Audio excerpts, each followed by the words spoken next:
sunat yang dimaksud. Jadi kalau ditanya secara rohani, kita sebenarnya sudah disunat. Oke, saya bacakan ya.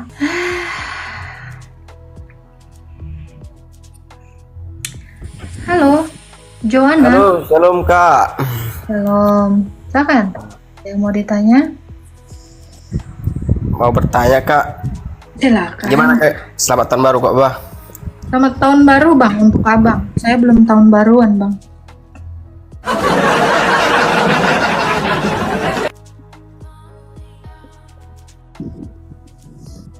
Ya, silakan. Mau bertanya apa, Bang? Apa ada suaranya? Silakan. Enggak. Bagus. Silakan.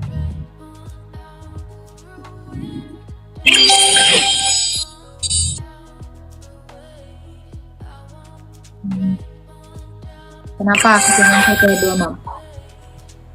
Ini Kak maksudnya berfirmanlah Allah, baiklah kita menjadikan manusia menurut gambar rupa kita. Dalam aku bacanya separuh aja Kak ya. Nggak Maksudnya boleh lah, ini harus penuh baiklah lah. kita ini harus penuh Kak ya. Oke. Maaf ya Kak ya. Kejadian 1 ayat 26, berfirmanlah Allah, baiklah kita menjadikan manusia menurut gambar dan rupa kita, supaya mereka berkuasa atas ikan-ikan di laut dan burung-burung di udara, dan atas ternak dan atas seluruh bumi, dan atas segala binatang melata yang merayap bumi. Maksudnya ini kita ini siapa Kak? Apakah dalam kita ini dalam berfirman Allah ini ada banyak Allah gitu loh? Istilahnya kan kita ini kan lebih dari satu gitu loh Kak. Itu yang saya pertanyakan Kak. Gimana kira-kira Kak? Tolong dijawab Kak. Kita yang dimaksudkan adalah Bapa dengan firman dan rohnya. Iya, Allah Kak. Tritunggal. Betul. Tapi itu tetap satu hakikat ya kan Kak kan? Iya dong. Bukan dalam 3 rupa kayak Kak kan? Allah dengan firmannya dan rohnya. Allah itu sama firmannya dan sama rohnya itu berfirman, menjadikan manusia itu menurut gambarnya. Oh iya Kak. Jadi ketika dikatakan baiklah kita yang dimaksud itu siapa? Bapa dengan firmannya dan dengan rohnya. Iya Kak. Itu Kalau aja Kak. Kalau Bapak butuh jawaban tertulisnya ya Kejadian 1 ayat 1. Allah menciptakan langit dan bumi. Roh Allah berfirman, ada Allah, ada roh, ada firman. Jadi kita di situ siapa Kak? Allah dengan firmannya dan dengan rohnya. Itu jawabannya. Tertulis secara hurufiah. Jadi pertanyaan kedua Kak, masalah tadi kan Kak udah Kakak berjelas tadi masalah disunat gitu. Dari Tuhan kita Yesus kan disunat juga. Apakah kita pengikutnya harus disunat atau gimana Kak? Itu haruskah sesuai dengan yang kita ikuti gitu loh? Ya, kalau kamu disunat kamu menjadi sempurna. Kalaupun kamu tidak disunat, kamu tetap diselamatkan karena imanmu kepada Tuhan Yesus. Nggak harus ya Kak ya? Loh, bukan nggak harus. Yesus bilang apa? Jadilah sempurna sama seperti Bapamu adalah sempurna. Oh. Gitu. Iya, Jadi iya. kalau kamu, tapi sunat itu tidak menyelamatkan. Sunat secara kulit katan itu tidak menyelamatkan. Tetapi yang menyelamatkan itu adalah Yesus dengan baptisannya. Karena melalui baptisan kita masuk ke dalam pintu kerajaan sorga. Oh iya Kak. Ya. Soalnya kan kita pengikut Kristen ini kan Yesus kan disunat. Sekarang kan orang-orang bertanya sekitar kan kalau teman-teman sebelah kan mengenai kamu Kristen, Yesus aja pun disunat, bertanya gitu kan, kenapa kamu nggak disunat gini-gini. Sekarang jangan bahas agama lah, saya bilang gitu-gitu. Sekarang kan iman saya kan Kak masih goyah. Kalau untuk berdebat sama orang-orang sebelah juga iman saya masih goyah, tapi saya tetap abaikan gitu loh. Jadi gini Bang, sunat yang dimaksud. Jadi kalau ditanya secara rohani, kita sebenarnya sudah disunat. Oke, saya bacakan ya. Di dalam Kolose 2 ayat 11. Dalam Dia kamu sudah disunat. Disunat secara jasmani atau secara Dengar dulu. Ya. Dalam Dia kamu sudah disunat, bukan dengan sunat yang dilakukan oleh manusia, tetapi dengan sunat Kristus yang terdiri dari penanggalan akan tubuh lama yang berdosa, karena di dalam Dia kamu dikuburkan dalam baptisan. Ya, dan di dalam Dia juga kamu turut dibangkitkan oleh kepercayaanmu kepada kerja kuasa Allah yang dapat membangkitkan Dia dari antara orang mati. Jadi sebenarnya secara Kristus, secara rahasia kerajaan Allah, kita itu sudah ditandai sebagai keturunan Abraham. Ditandainya dengan cara apa? Bukan dengan cara mengkerat kulit katan. Dulu keturunan Abraham itu ditandai Allah, itu kan dengan sunatan.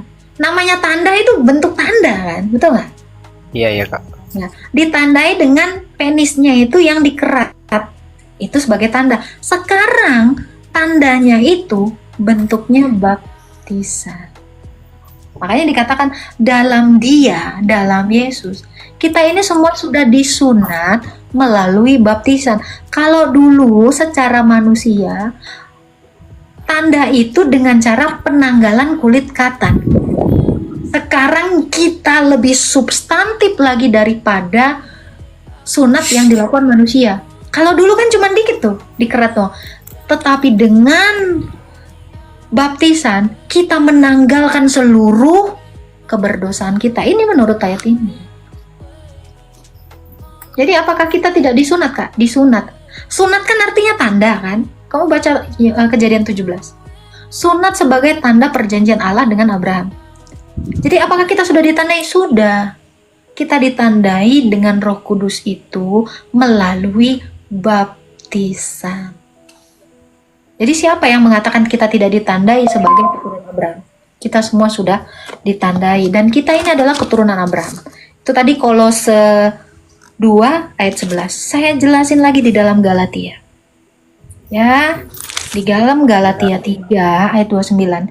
Jikalau kamu adalah milik Kristus, maka kamu juga adalah keturunan Abraham dan berhak menerima janji Allah. Kenapa? Karena kamu semua sudah menyatu dalam kematian Yesus dan kebangkitan Yesus melalui baptisan tadi. Kita sudah menyatu dengan Tuhan Yesus. Kita ini sudah mengenakan Tuhan Yesus. Tuhan Yesus ada di dalam kita dan Tuhan Yesus ada di luar kita. Di dalam ekaristi, di luar kita kenakan dalam baptisan.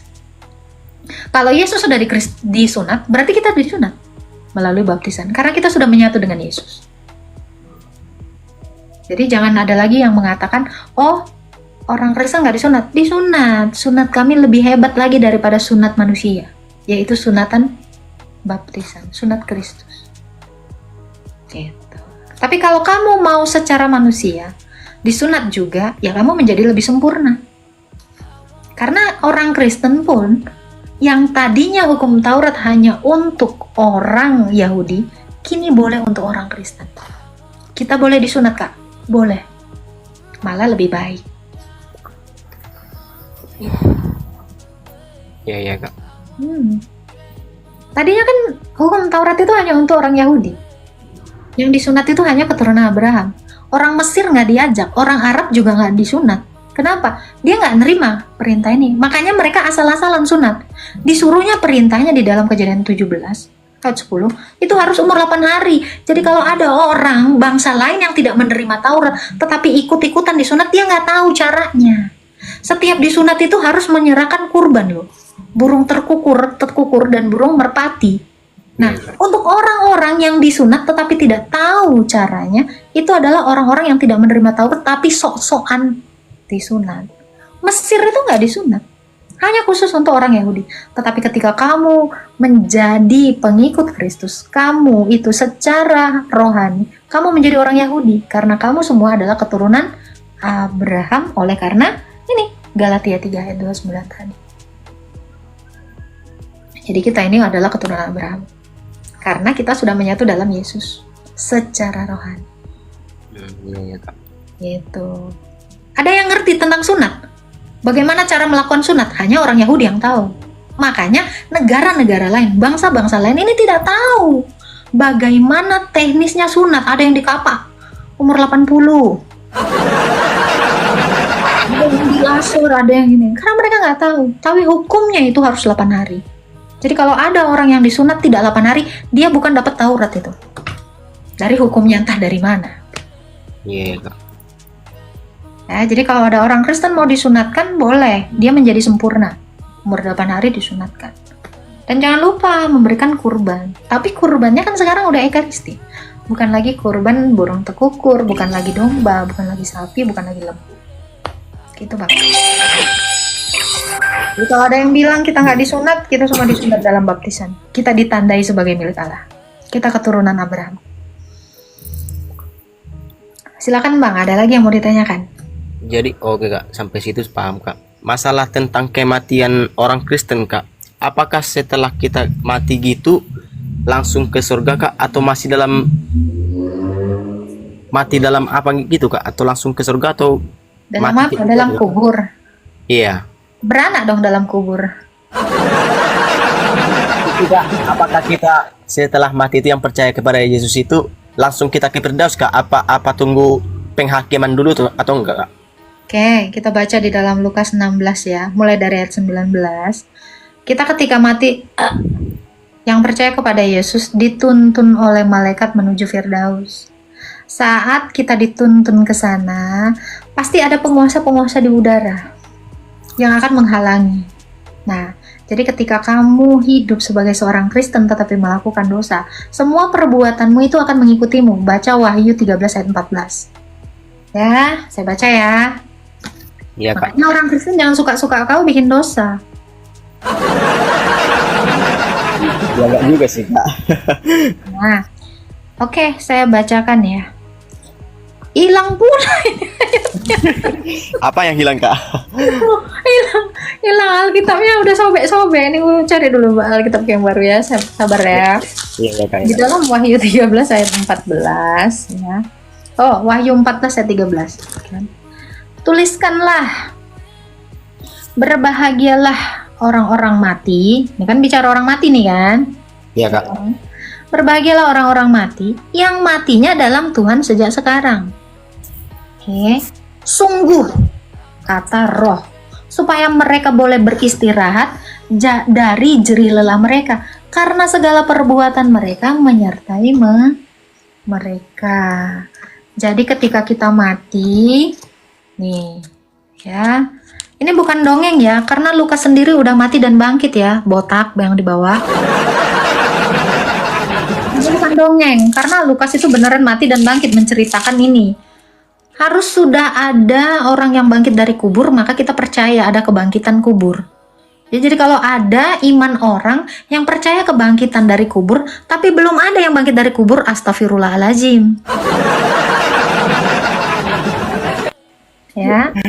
Iya, ini kan secara logika gitu. Percaya orang bangkit dari kubur. Siapa yang udah bangkit dari kubur selain Lazarus?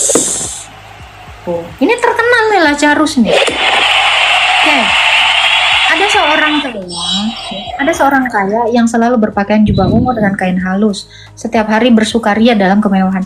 Ada seorang pengemis bernama Lazarus, badannya penuh borok, berbaring dekat pintu rumah orang kaya itu, ingin menghilangkan laparnya dengan apa yang jatuh dari meja orang kaya itu. Malahan anjing-anjing datang menjilati boroknya. Kemudian matilah orang miskin itu, dibawa oleh, merinding gue. Ada malaikat ini di sini. Dibawa oleh malaikat ke pangkuan Abraham. Nah, jadi kita setelah mati gimana, Kak? Ini kesaksian orang yang mati dan bangkit ya.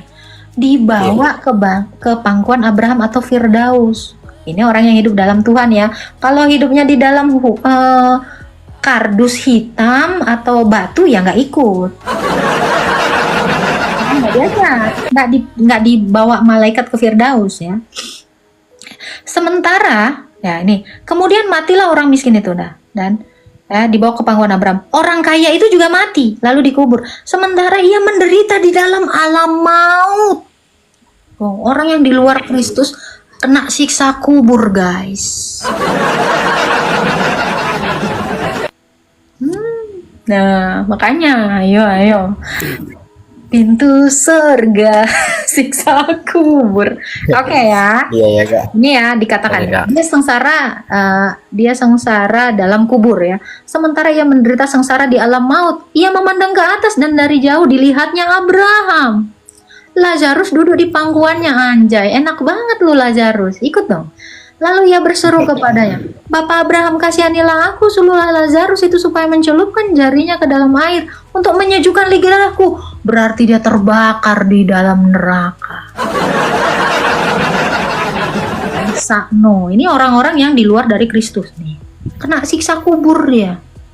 Ya. Iya. Namun Abraham berkata, anakku, ingatlah waktu engkau menerima segala yang baik di bumi. Perbuatan kau ngikutin kau. Dikatakan, anakku, ingatlah bahwa engkau telah menerima segala yang baik sewaktu hidup, sedangkan Lazarus yang buruk sekarang di sini ia mendapat hiburan dan engkau sangat menderita. Tuh, selain itu di antara kami dan kamu terbentang jurang yang tak terseberangi. Asik, yang udah dari neraka nggak bisa nyebrang ke sorga, woi. Terbentang jurang yang tidak terseberangi oleh manusia. Nah, itu ya toh, serem kan? Jadi kalau udah masuk neraka, mohon maaf ya, lu kagak bisa pindah ke sorga. Sorry Dory Strawberry, ini pengakuan orang yang udah mati guys. Senggol dong. Jadi kalau ada yang mengatakan sudah mati terus nanti masuk sorga, siapa dia? Secara logika nggak ada toh. Secara fakta juga nggak ada. Jadi nggak bisa nyebrang. Kalau udah mati masuk neraka, mohon maaf. Wassalamualaikum warahmatullahi wabarakatuh. Nah itu bang. Jadi setelah kita mati kita dibawa ke pangkuan Abraham. Dari sana kita bisa baca di dalam Filipi 3 ayat 20 sampai 21. Dari sana kita ini yang sudah kewargaan surga. Dari pangkuan Abraham kita menantikan Yesus itu datang untuk menghakimi kita. Ya, baik yang percaya maupun yang tidak. Tetapi yang duluan dibangkitkan itu adalah orang-orang yang percaya dulu. Setelah dibangkitkan, diubahkan tubuh kita menjadi tubuh yang sama dengan Kristus dan menyongsong Tuhan dalam kemuliaan sampai selama-lamanya. Seperti itu kita kira-kira bang, ketika kita nanti sudah mati. Jadi untuk orang Kristen yang kalau dia waktu, ya ingat ya yang suka coli, hati-hati ketika kau mati, nanti waktu dibawa kau sama malaikat, diambil kau sama penguasa di udara, tarik kau. Kau dulu waktu itu kan ngikutin aku, ngikutin setan, ngikutin perbuatan dosa. Ayo, kau jadi punyaku. Diseret itu ke Tartarus. Jadi hati-hati. Untuk orang-orang Kristen, kalau sudah Kristen, hidup kudus lah ya.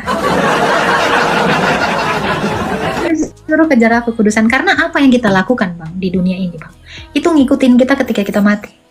Itu akan terus sampai kita sampai ke pangkuan Abraham. Makanya ada ikon tangga pendakian. Jadi di situ kita itu sudah mendapatkan penghakiman sebagian. Sampai kita menantikan Yesus itu datang untuk membangkitkan kita, lalu memuliakan kita atau menghukum kita. Makanya kan di dalam 1 Korintus ayat yang ketiga, 1 Korintus 11 ayat ketiga atau berapa saya lupa. Tiap-tiap orang itu akan dihakimi, akan diselamatkan seperti dari dalam api bang. Ya, saya bacakan ayatnya ya. Kita itu nanti akan diselamatkan seperti dari dalam api.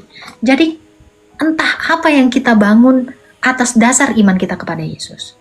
Kalau kita membangun perbuatan kita, setelah kita percaya kepada Yesus itu, perbuatannya itu seperti emas, maka ketika kita diselamatkan dari api itu ketika melahap emas, emasnya semakin murni toh. Nggak hancur kan? Betul nggak? Pernah lihat emas yang dibakar? Pernah kak. Hancur nggak? Hangus nggak? Hancur. Dia meleleh dan dia semakin murni. Emas itu makin dipanaskan makin murni.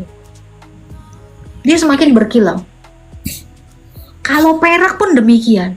Tapi emas lebih tinggi dibanding perak. Kalau perbuatan kita seperti kayu api bang, kira-kira ketemu api, jadinya apa? Abu. Iya, jadi debu. Jadi buatlah perbuatan kita itu seperti perbuatan emas. Kan kalau kita suka memberi kan dikatakan wah perilakunya seperti emas, gitu kan?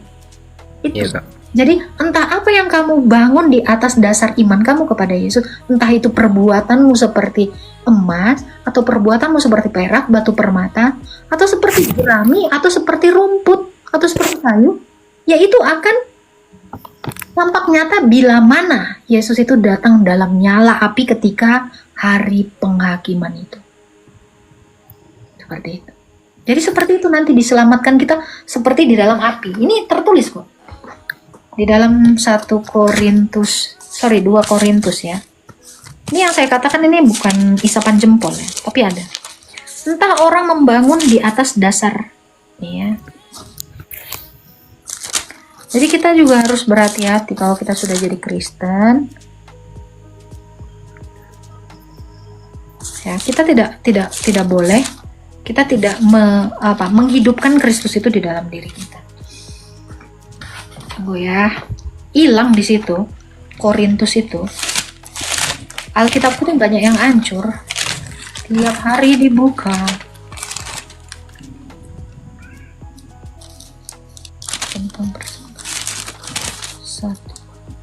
Nah ini bang, 1 Korintus 3 ayat 11 ya. Sebab tidak ada seorang pun yang dapat meletakkan dasar daripada dasar yang telah diletakkan, yaitu Yesus Kristus. Entah orang membangun di atas dasar emas, perak, batu permata, rumput kering atau jerami, kelak pekerjaan masing-masing tiap orang pekerjaannya. Kita kan mengerjakan keselamatan kan, betul? Iya, Kak. Ya. Kelak pekerjaan masing-masing orang akan tampak karena hari Tuhan akan menyatakannya, sebab hari itu dinyatakan dalam api. Nih, sebab hari itu dinyatakan dengan api dan bagaimana pekerjaan masing-masing orang akan diuji dengan api. Ya, jika pekerjaan yang dibangun seorang tahan uji, ia akan mendapat upah. Jika pekerjaannya terbakar, ia akan menderita kerugian. Ia sendiri akan diselamatkan, tetapi seperti dalam api. Jadi penghakiman Tuhan Yesus itu seperti itu bang, bukan kayak yang kita pikirkan selama ini ya. Konvensional sekali penghakimannya. Ada malaikat nyambuk-nyambuk. Nanti ada malaikat musuh ambil besi panas ditoblos bibirnya, lidahnya karena tukang gosip. Dulu aku tuh lebih kayak gitu bang, ditakut-takutin dulu tuh neraka versi yang sebelah ya, itu kayak gitu bang. Terus Jangan nanti panggil abang Kak, masih bocil. itunya ditusuk pakai itu, kan aneh-aneh. Jangan panggil abang Kak. Alkitab, ya. Tetapi Alkitab mengatakan Allah kita itu bukan Allah yang konvensional. Capek kali dah manggil-manggil malaikat. Dia menghakimi, dia sendiri akan datang dalam nyala api. Ya, untuk menguji setiap perbuatan manusia. Makanya kita dikatakan seperti diselamatkan dari dalam api.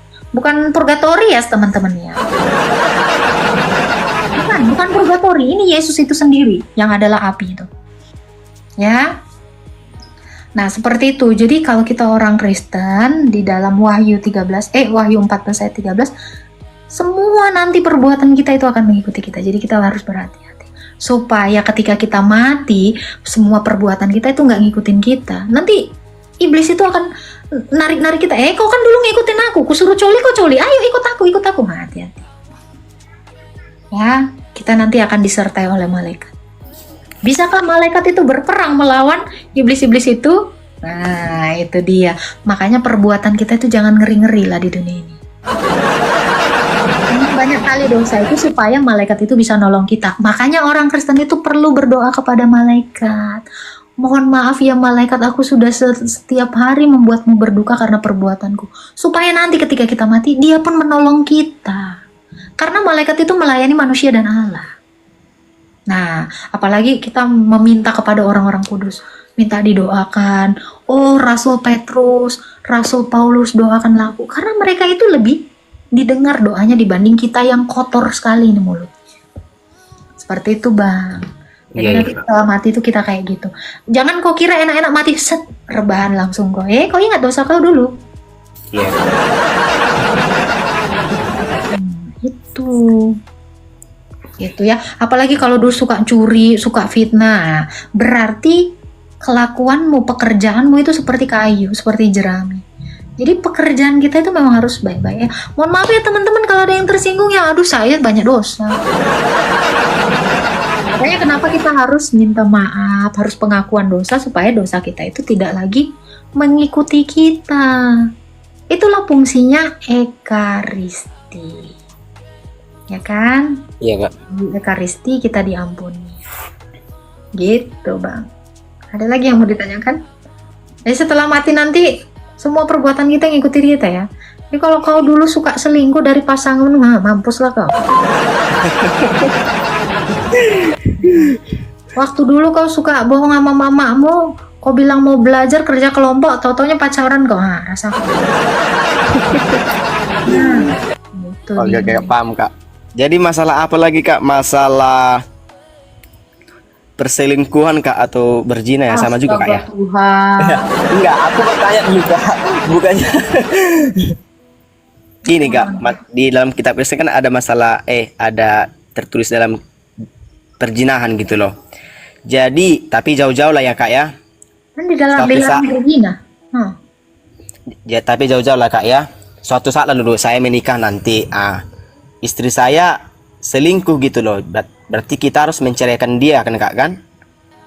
Apakah kita bisa nikah lagi, Kak? Gitu loh. Bisa? Bisa ya, Kak ya? Bisa kalau kau nggak tahan. 1 Korintus 7 ayat 9. Coba dibaca. Oke, saya bacakan ya. Pasti nggak punya Alkitab. Makanya temenan lah sama Alkitab. Ada, Kak, tapi kitab suci handphone. Oh, kitab suci bukan kitab handphone. Ya, Alkitab apalah, Kak, di handphone di download. Oke. 1 Korintus 7 kan dikatakan ini ya. Dari ayat 8 ya. Kepada seluruh orang yang tidak kawin dan kepada janda-janda aku anjurkan supaya baiklah kamu tetap dalam keadaan seperti itu. Jadi disuruh tetap hidup seperti Rasul Paulus ya. Iya, Kak. Ngalibat.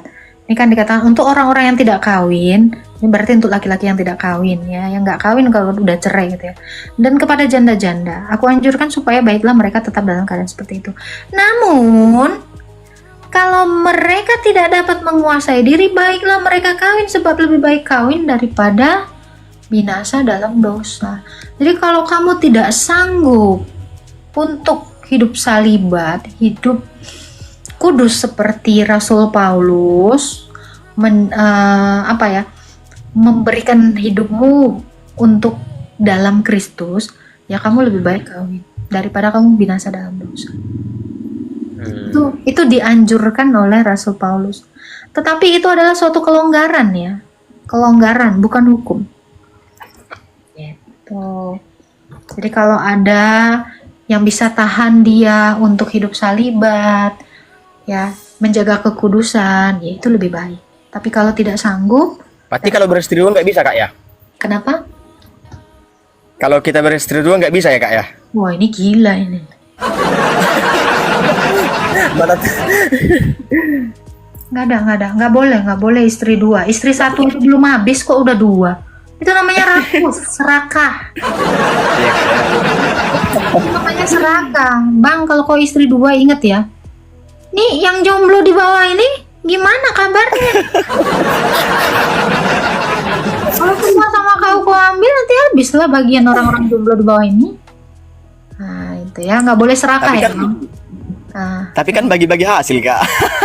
bagi hasil. Emang apa hasilnya?